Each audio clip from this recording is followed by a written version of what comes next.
Hey everybody, welcome to the Rusty Osborne Show. Again, we're at UAA.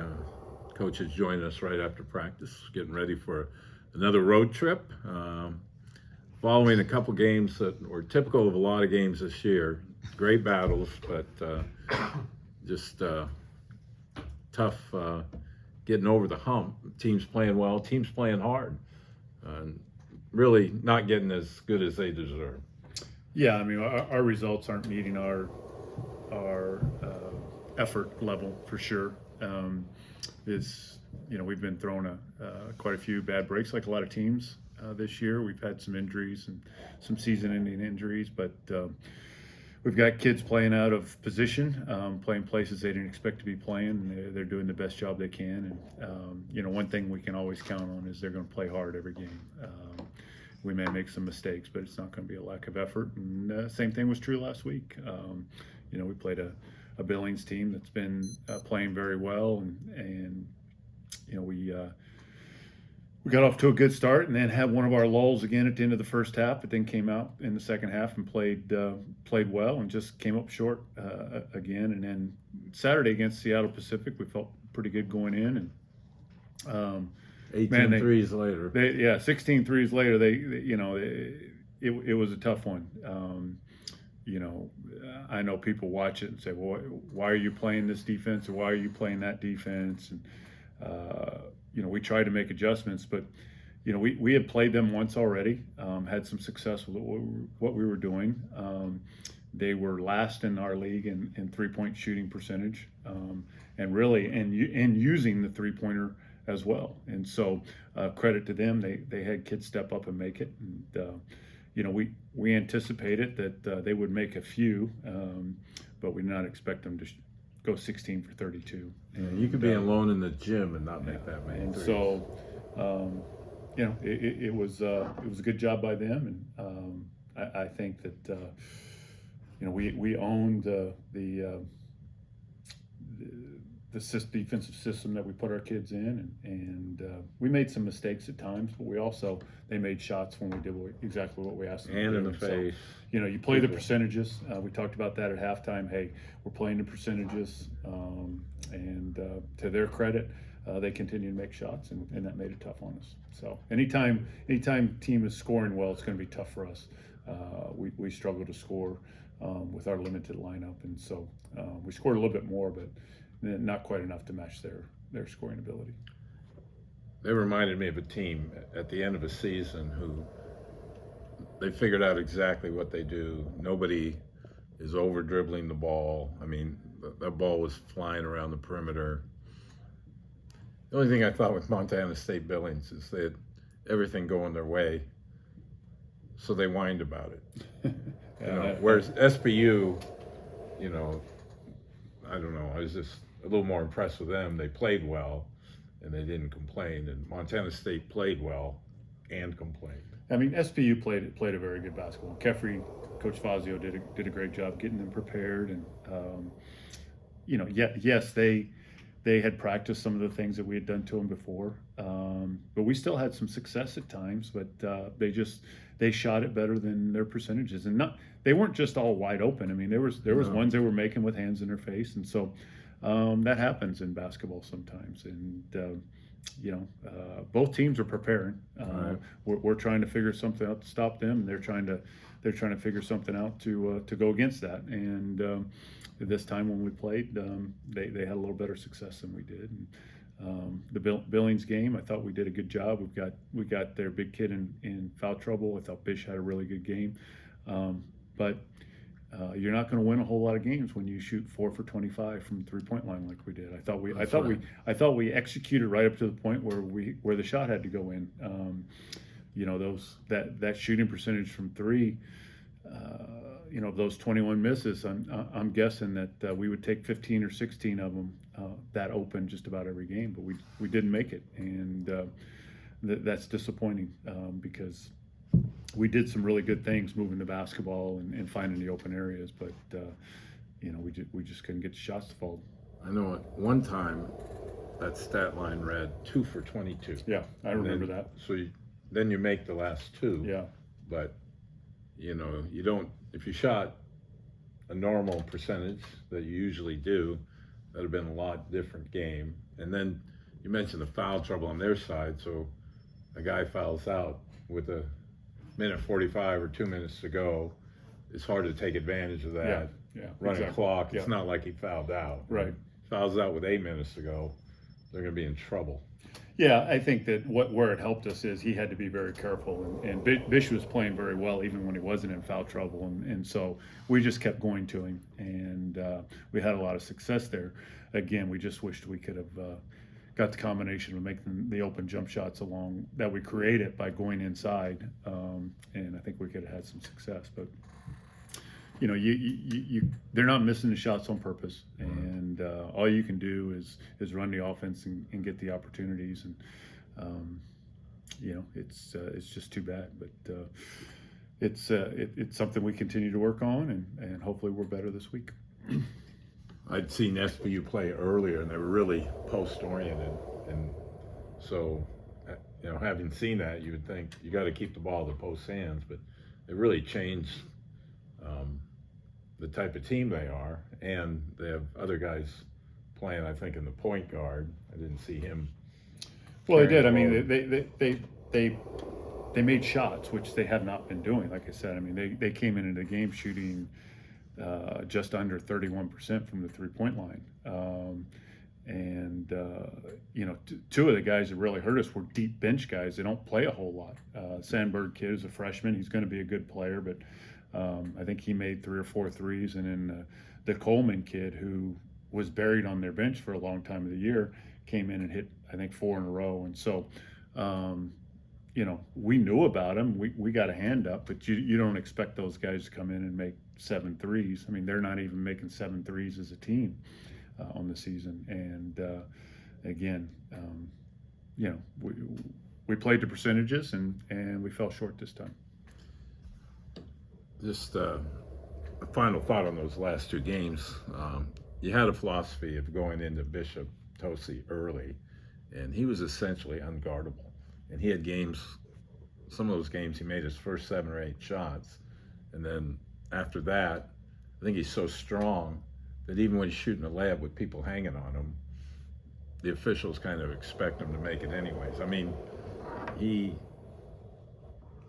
is a little bit smaller than most guys he played, but he was just having his way in the post. Yeah, I mean, Bish is really, you know, he's coming on. You know, I think people forget that, you know, he spent a whole year last year, you know, doing nothing. I mean, that finger did not allow him to do anything. So it wasn't like he was out practicing with our team all year when he was sitting out. I mean, he was over keeping score and keeping track of turnovers in practice, and like we used to joke with him, just steal an air over there. You know, it wasn't like he was getting any better. And so, you know, it was an adjustment for him this year to come back and get used to playing again and playing inside a lot more than he had in the past. And I think that he was pretty inconsistent early, but I think you see as it goes along that you know, he's getting a little bit more consistent game in and game out. Unfortunately for us, is with our limited weapons because of injuries, it's a little easier for teams to game plan against him and Tyler and you know, some of our other main scorers. And so hopefully we can get healthy, have a good recruiting year, and then, you know, when he's playing next year, you know, he's got some people to take the pressure off of him. So back on the road this week, last road trip, last couple of games, St. Martin's, middle of the pack, Western Oregon, struggling this year, but kind of reminds me that it wasn't that long ago that Western Oregon was near the top of the conference, and makes me think also that the conference is pretty fluid. I mean, they're all kind of good programs. There's no guaranteed wins out there from year to year. Yeah, and you know, when you're just a fan, you don't know what's going on. You just look at a team and you say, well, they're just not very good. Well, I mean, Western Oregon had a ton of injuries early also. They got one kid back Christmas time, Javale Collins, who's one of their better players. But they had a lot of injuries and you know, never found the consistency. And so It's just one of those seasons for them as well.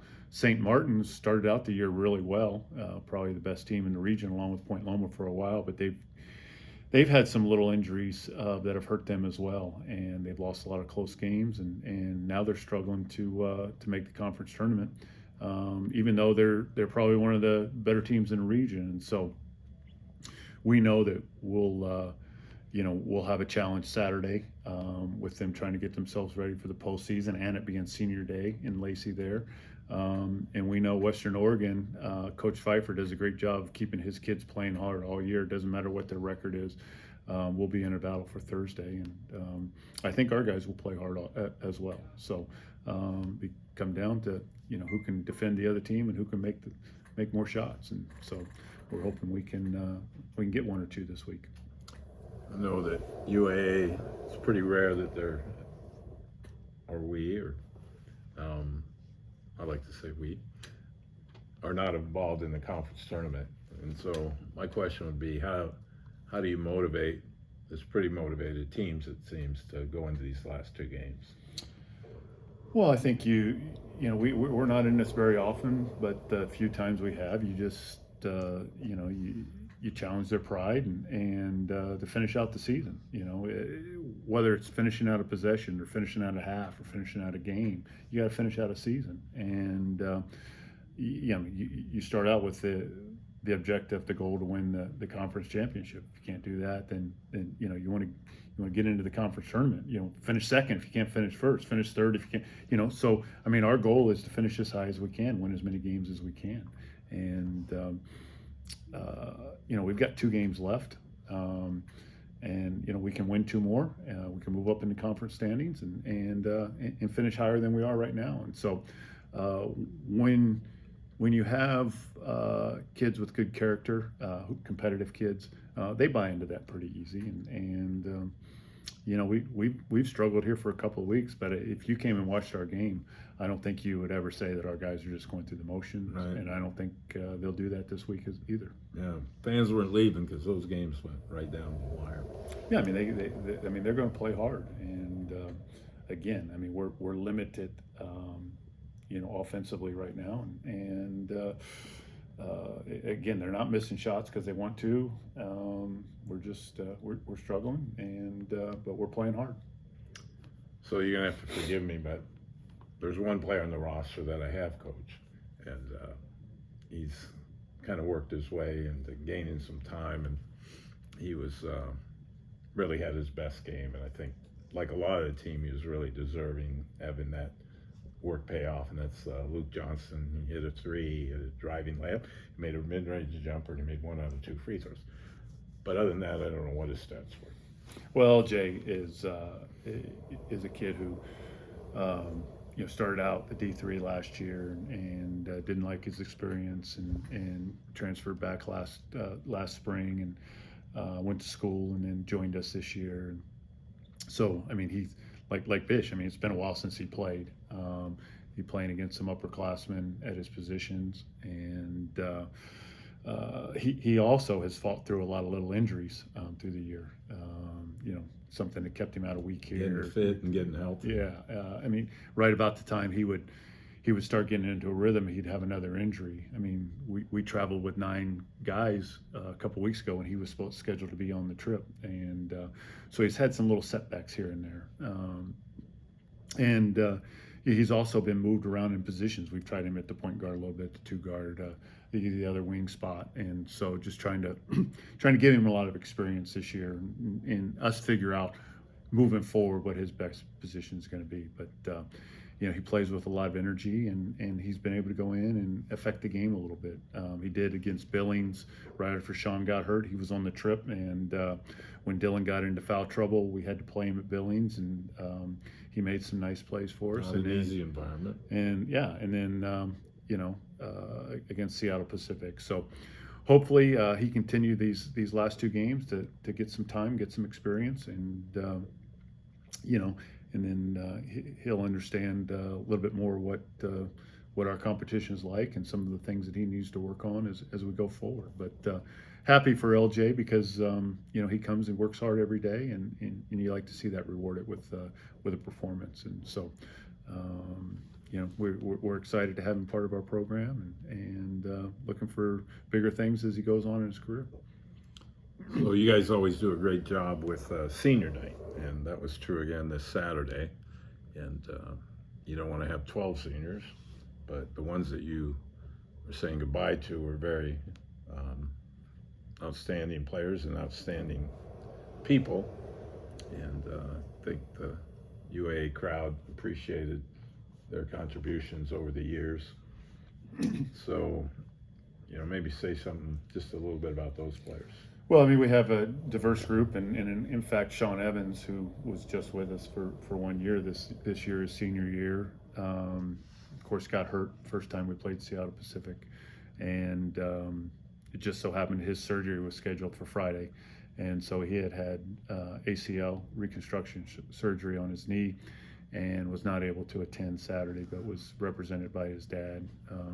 Sean is a kid who's a very good player, and was just coming into his comfort level with us when he got hurt. He had some really good games, and after really starting the season as a two guard, had really grown into the point guard position. And with him at the point guard in our first half of Conference League, I think we were averaging under 9 turnovers a game.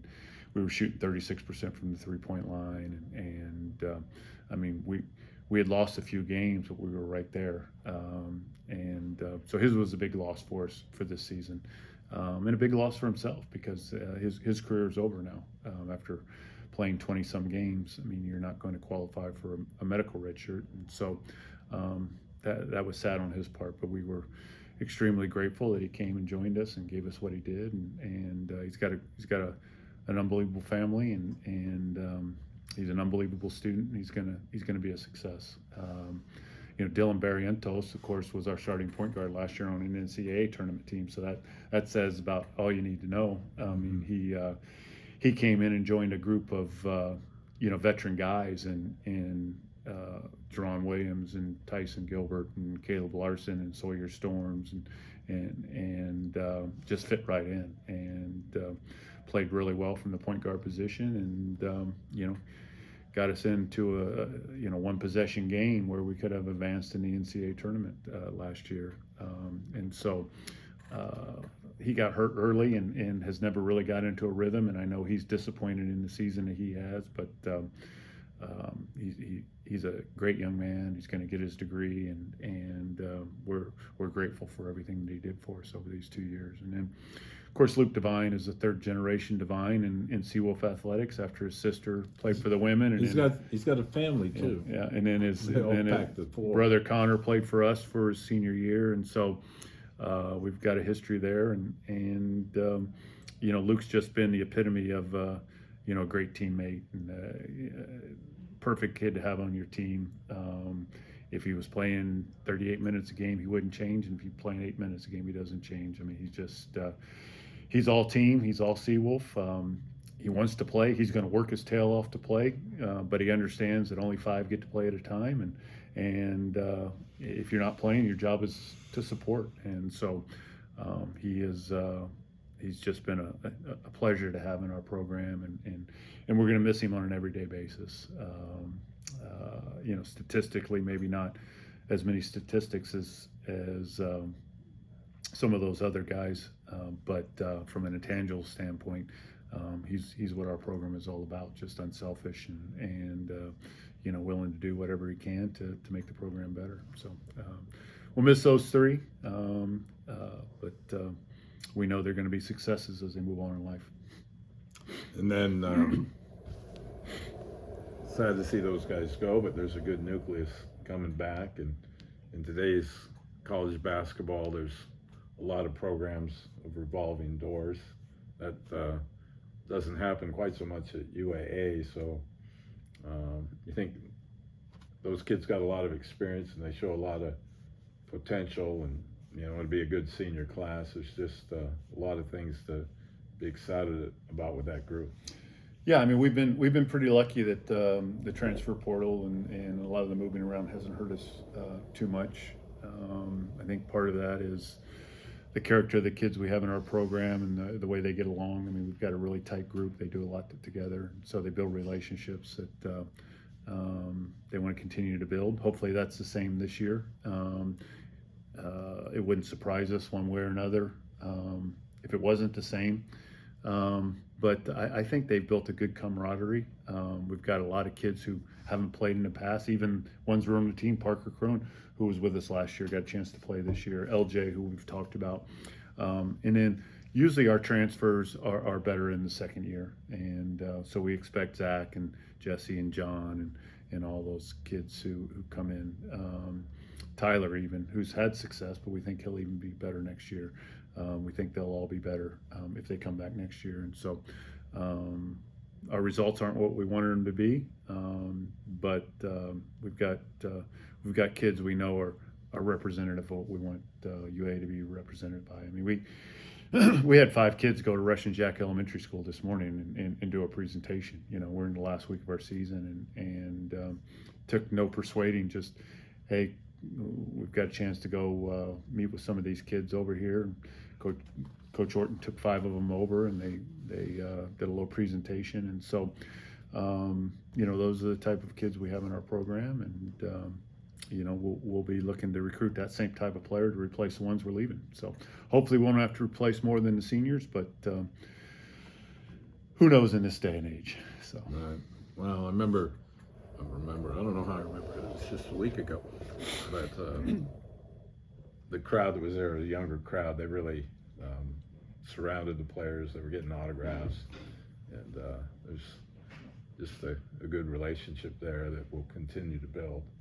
Yeah, I mean, you look through our league, and you look at our results over the last 6 weeks. They have not been great, and you know, we had 1,600 people in the stands Saturday night, and like you said, I mean, They didn't want the season. Right, probably had 50 kids waiting afterwards to get autographs for these kids, and I think that's a testament to some of the local guys we have, but also some of the newcomers from outside who have gotten involved in the community and people have gotten to know, and so you know, we want our kids to get degrees, but we also want them to be out in the community and affect the community. I mean, we're the University of Alaska. You know, we're not a directional school someplace. We represent Anchorage. We represent the state, and our guys buy into that and take it seriously. So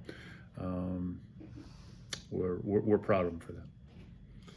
You know, I think we mentioned how the players continue to play hard, and I think in watching you and knowing you, you continue to coach hard, and your staff continues to coach hard, and you know, as the players have made every effort, the staff has made every effort. Having watched college basketball and really any type of basketball, I know that isn't always the case with coaches. Well, again, I mean, you asked, you know, why, you know, the kids are they gonna play hard, not just mail it in? You know, the coaches have to be the same way. And so I think that every day we're trying to get better, and we're trying to finish as high in the league as we can. You know, we're still scouting, we're still watching film, we're still doing our film sessions, we're still trying to game plan, and we're going to do that till the last game.